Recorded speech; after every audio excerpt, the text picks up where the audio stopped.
When a species goes extinct, that's the end. Or is it? Scientists are trying to bring back extinct species, everything from the woolly mammoth to what was once the most abundant bird in the world.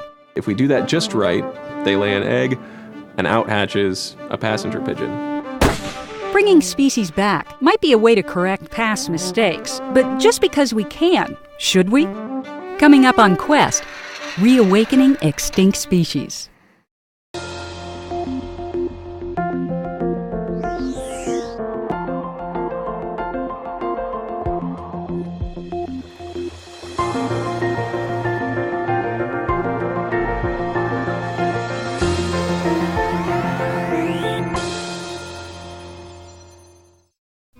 Support for KQED Science is provided by the National Science Foundation, the Follis Family Fund, the Mary Van Voorhees Fund, the S.D. Bechtel Jr. Foundation, the David B. Gold Foundation, the Dirk and Charlene Cabsinell Foundation, the Vadez Family Foundation, the Wincote Foundation, and the Amgen Foundation. Support is also provided by the members of KQED.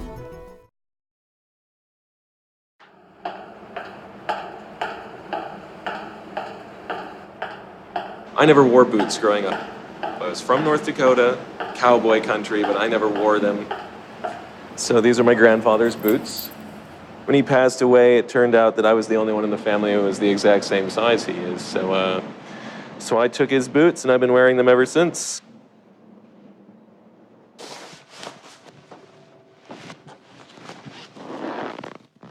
The first pigeon I ever raised was given to me by my grandfather. He absolutely loved them. And I'm pretty sure that's why I ended up loving birds as well.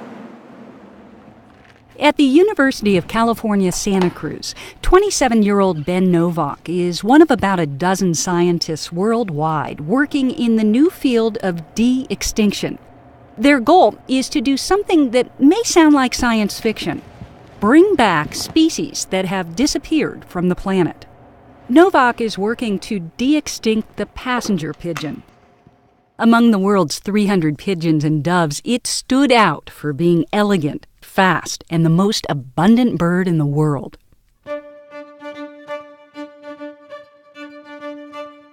Well, I first discovered the passenger pigeon in a bookstore. I was a naive junior high student. I fell in love with the bird just from seeing it. The blue, the red, the fanned tail, and those swift wings. In the early 1800s, there were 5 billion of these birds, just in the United States. Within the span of about 50 years, they go extinct. This amazing, beautiful bird that I've just fallen in love with is extinct, so I can't see them.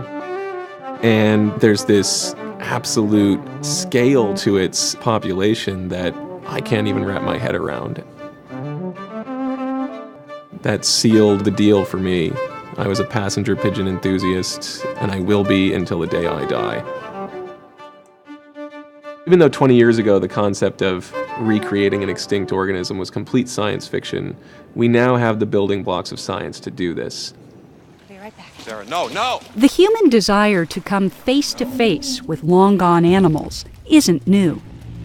Robert Burke said that the T-Rex was a rogue who would abandon its young at the earliest opportunity. I know I can prove otherwise. In the 1993 blockbuster Jurassic Park and its sequel Lost World, scientists venture onto a tropical island to get a close-up look at cloned dinosaurs.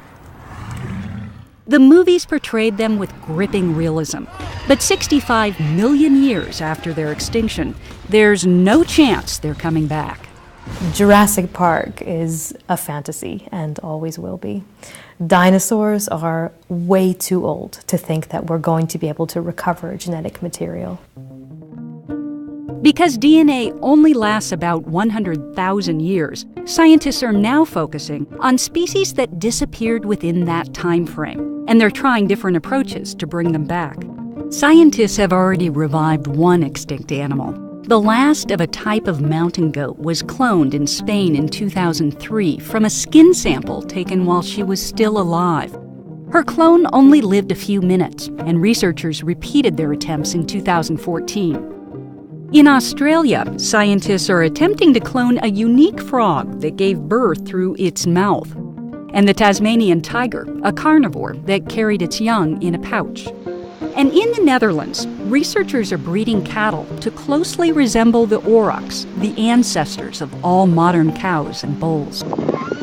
And then there's groups like us at Revive and Restore thinking about bringing back the passenger pigeon. And that's going to be kind of a new terrain where we're actually going to be using genome engineering. The nonprofit group's idea is to take its closest living relative, the band-tailed pigeon, and genetically engineer it into a passenger pigeon. We have 4 in the collection. These are the 2 that look the best of the ones that we've got. And we thought a male and a female would be appropriate. I had no idea that Oakland had any, so I was really excited to learn about pigeons that I hadn't heard about yet, because I want to see them all. That's the goal. Today makes number 338 and number 339 that I have seen. You have this beautiful, long, dove-shaped tail, these very swift wings, very pointed, very narrow for speed. In the 1800s, people are reporting them to maybe have been flying at around 60 miles per hour. Oh my gosh.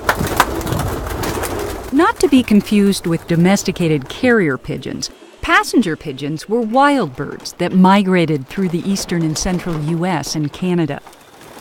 They traveled by the millions, swallowing acorns whole and destroying trees under their weight. Naturalist John James Audubon once wrote that their flocks obscured the sun like an eclipse. There is no pigeon today that flies in flocks like the passenger pigeon used to. Stories say sometimes they'll be 2 miles wide by 5-6 miles long. You had these giant flocks of birds, so dense that with a single shot you could take down dozens of them. Or you could lure them into an area and net them. Shipped by the trainloads to feed hungry cities, the passenger pigeon went extinct in the wild in the late 1800s. The few birds in captivity slowly died out, until only one, named Martha, was left at the Cincinnati Zoo. Her death in 1914 meant the end of the passenger pigeon. That a huge population could just go to zero. That was the beginning of taking extinction seriously. And so to go back to that original mistake or crime and try to undo it, there might be some redemption in that. 7. Stuart Brand has been calling the public's attention to the environment since the 1960s. Let's go! His Whole Earth catalog taught a generation everything from growing food to building their own wind turbines. It was a counterculture in love with high tech and became part of what's called the modern environmental movement, which has now become a bit antiquated, in my humble opinion, because it did not embrace technology, I think, the way it should have, especially biotechnology. Do you want extinct species back? Do you want extinct species back? That, to me, is the wrong attitude. We're lost unless we realize that we're just a part of this intricate web. And we ought to bring species back if they can help maintain that web. But not because it makes us feel better and sleep better at night. The enterprise of reviving disappeared species is driven at least in part by the increasing extinction rate that scientists have observed in the past 500 years. This case contains some of the most valuable specimens in our collection. There are actually only 2 keys to this case. I have one and the collection manager has the other. Here are the Carolina parakeets, and they were quite common in the 1800s and were probably driven extinct largely by hunting because they did affect farmers and crops. Because they were gregarious, like many parrots are, they would shoot one, the others would continue to flock around that one fallen brother and they could pick off the other ones. This one is the moho. The kings in Hawaii would use this little bit of yellow in their capes. These are our ivory-billed woodpeckers, And they were in the news a lot recently because there was a population believed to have been found in the big woods of Arkansas. And they had hoped that some feathers that they had found in the field might have come from ivory-billed woodpeckers. Unfortunately, they all turned out to be other species.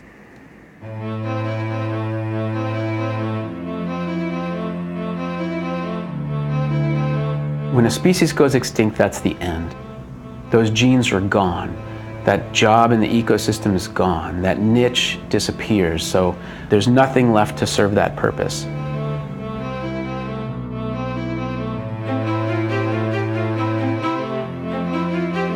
Humans are the reason why species are going extinct at a higher rate. Human population sizes are so big that we're having a huge impact, destroying habitat and converting habitat from its natural form into agriculture, to cities, to other things that we use. Climate change is making things worse by turning the oceans inhospitable to coral reefs, for example. Some scientists estimate that if temperatures continue to climb, they could contribute to the disappearance of half the world's species. To the extent that we want to preserve anything that we love, you have to work at that. And if de-extinction is a part of that, I think it's a wonderful tool to have in your toolbox. If you've got some ecosystem that we know is collapsing because we've lost some key ecosystem component and we can de-extinct it, why wouldn't we do that? I would put my emphasis on maintaining what we have and preventing further extinctions. If we have these technologies and these technologies can be brought to bear to help preserve what is already here, that's where I would put my resources. Hey, Ben. Hey. How you doing?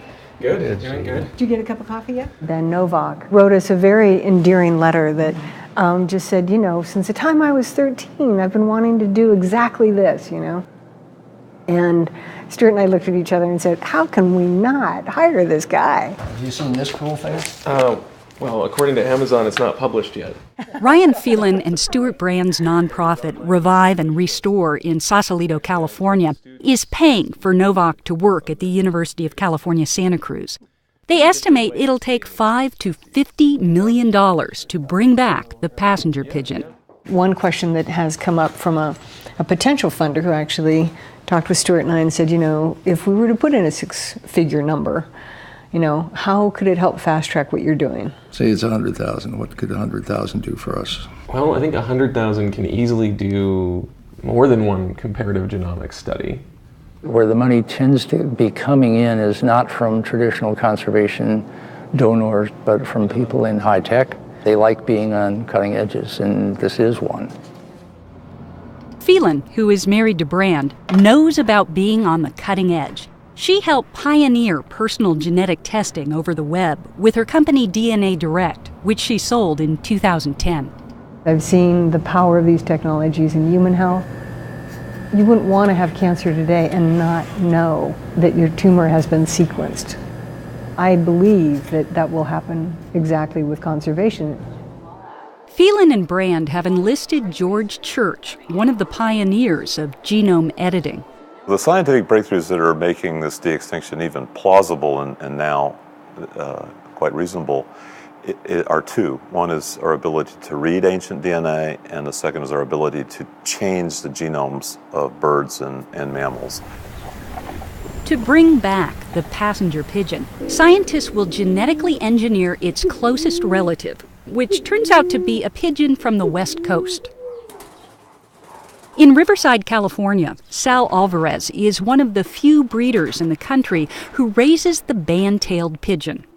To turn it into a passenger pigeon, researchers will have to make its square tail and its wings more aerodynamic. The band under its tail would be replaced with dots. On the males, the chest would become red and the wings blue. The process begins with the sequencing of the band-tailed pigeon's genome. Alvarez contributed a blood sample from one of his pigeons. So this is actually the pigeon that we picked out to do all the testing from. We named it Sally.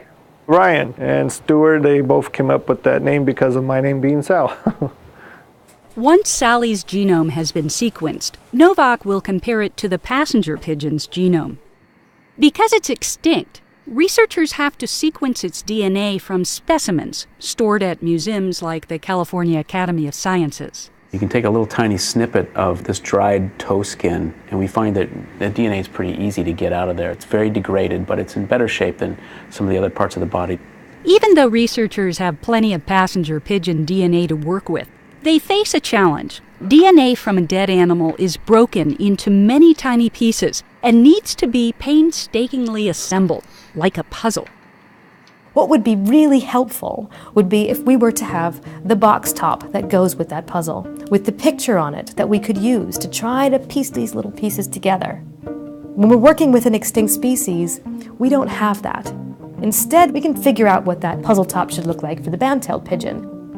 And then we're going to use that to try to piece together these tiny little broken fragments and come up with the passenger pigeon. The passenger pigeon genes that aren't present in the band-tailed pigeon's genome could turn out to be what gives the extinct bird its unique traits, its red breast or its swift wings and long tail. Once scientists figure out what those genes are, they'll build them in the lab using chemical compounds.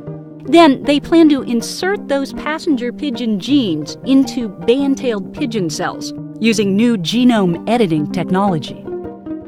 It's like very precise scissors that allow you to cut and splice with unprecedented accuracy and ease of use.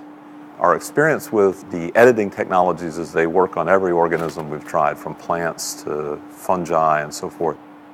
The last step would be to insert those new cells into band-tailed pigeon eggs.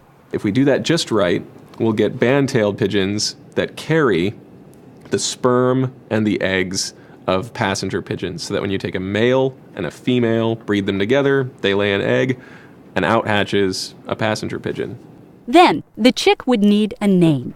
If you turn a band-tailed pigeon into a passenger pigeon, is it really a passenger pigeon, or is it just some weird kind of chimera or hybrid or what? And the answer is we don't know yet. And you won't really know until you try it.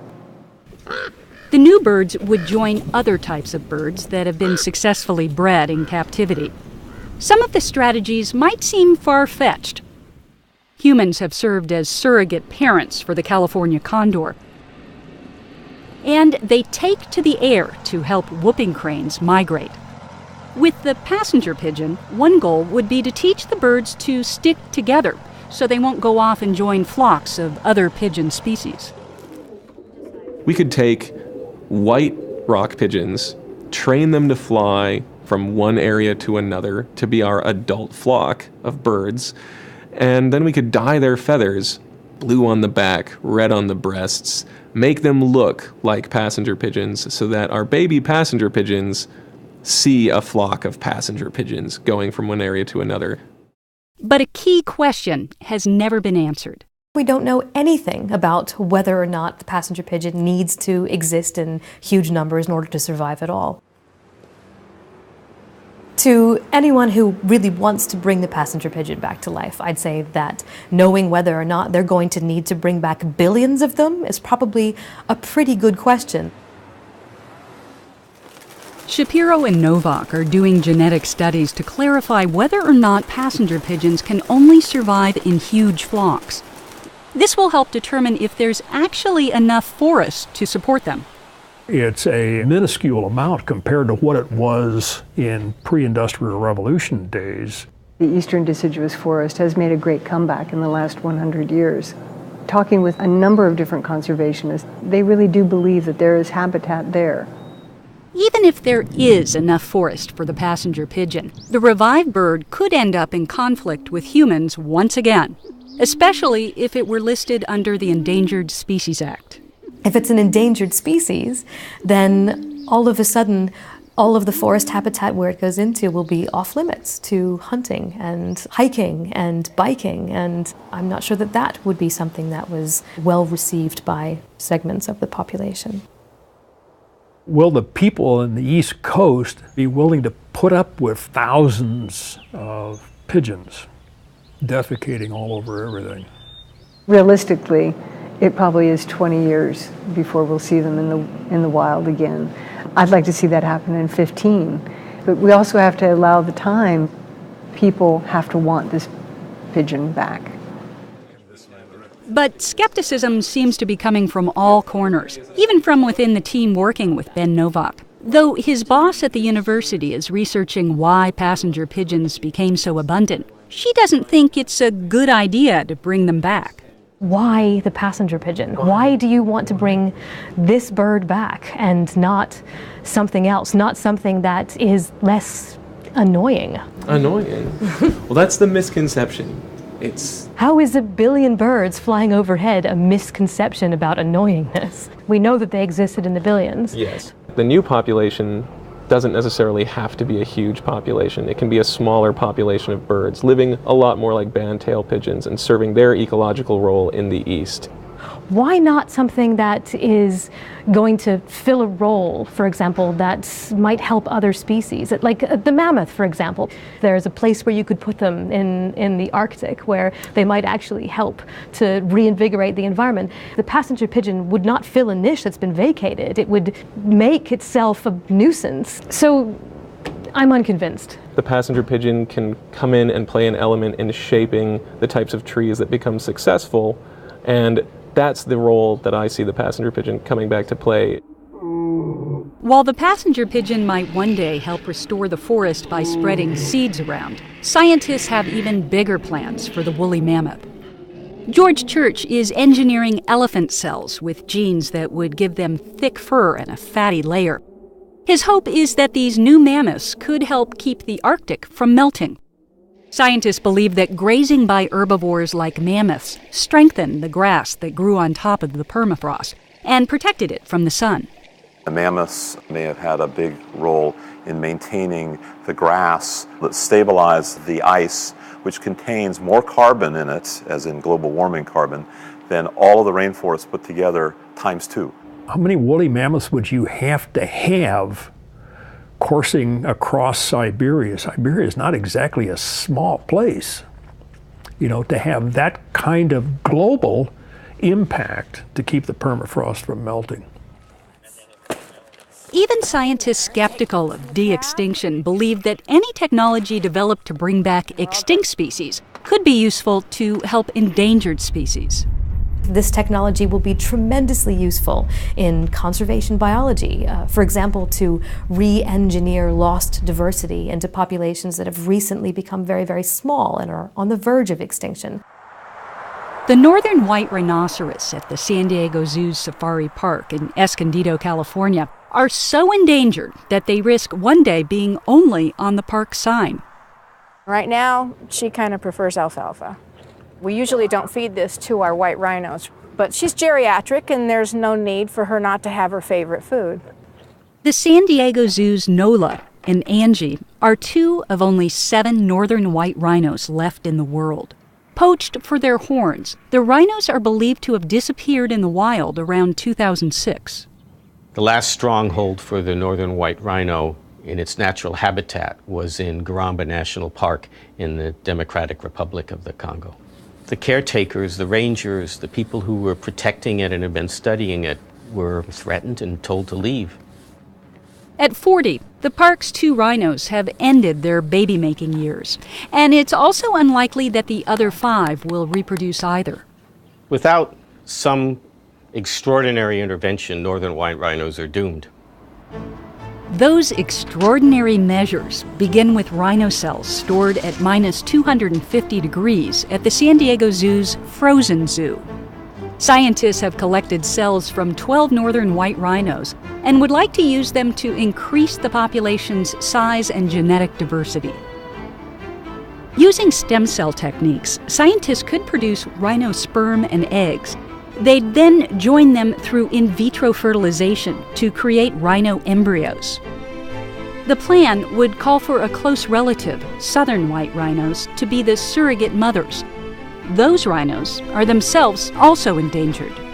Each of these steps has been accomplished in other species, and nobody has tried to do this with the rhinos. And if nobody tries, for sure they will become extinct. Created in the 1970s for general research purposes, the Frozen Zoo now holds the cells of 1,000 different species.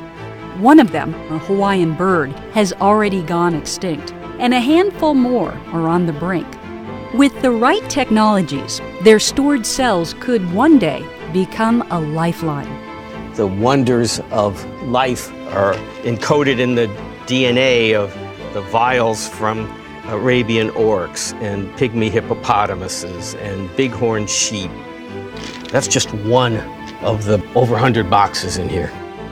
I show this to young scientists who come and visit and want to know what a scientist working on genetics of endangered species does. And I can say, someday you may be able to work on these samples because we've taken care of them.